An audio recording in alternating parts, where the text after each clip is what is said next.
খালেদা জিয়া দীর্ঘদিন যাবত অসুস্থ আছেন, উনি এখন গুরুতর অসুস্থ, এভার কেয়ার হসপিটালে আছেন।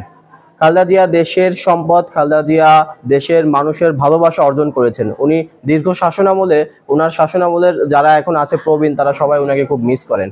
আমরা খালেদা জিয়ার জন্য দেশবাসীর কাছে দোয়া চাচ্ছি, আমরা তাদের কাছেও দোয়া চেয়েছি খালেদা জিয়া যেন পরিপূর্ণ সুস্থ হয়ে বাংলাদেশে তিনি আবার হাল ধরতে পারেন, তিনি জানি বাংলাদেশের প্রধানমন্ত্রী হয়ে আবার তাদেরকে সেবা করতে পারেন, বাংলাদেশ শাসন করতে পারেন। আপনারা জানেন যে দীর্ঘদিন ফ্যাসিবাদ আমলে ওনাকে জেলে বন্দি করে রাখা হয়েছিল, জেলে বন্দি করে রাখার জন্যই তিনি আসলে এতটা গুরুতর অসুস্থ। ফ্যাসিস্ট শেখ হাসিনা তাকে তার প্রতিদ্বন্দ্বী মনে করতো, যে সে জানতো যে বাংলাদেশের মানুষকে খালেদা জিয়া ওন করেন, এজন্যই তাকে সবসময় তিলে তিলে মেরে ফেলতে চেয়েছেন।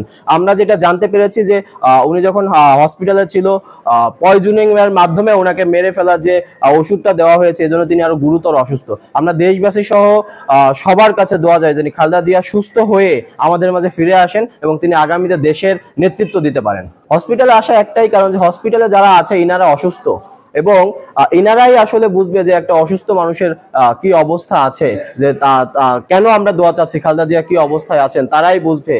আল্লাহ কার কিভাবে দোয়া কবুল করে আমরা এটা বলতে পারি না। তা আমরা আসছি সকলের কাছে তার জন্য দোয়া চাইতে। আপনারা অবগত আছেন যে আমাদের আপসীন নেত্রী মমতাময়ী মা বেগম খালেদা জিয়া অনেকদিন ধরে অসুস্থ আছেন। তারই পরিপ্রেক্ষিতে আজকে আমরা দোয়ার আয়োজন করেছিলাম। সেখান থেকে আমরা খাবার নিয়ে হসপিটালে এসেছিলাম। হসপিটালে যারা আসলে বেড পায় না, বাইরে থাকে, ফ্লোরে থাকে, তারা অনেকে খাবার পায় না, হসপিটাল থেকে এদের খাবার দেওয়া হয় না।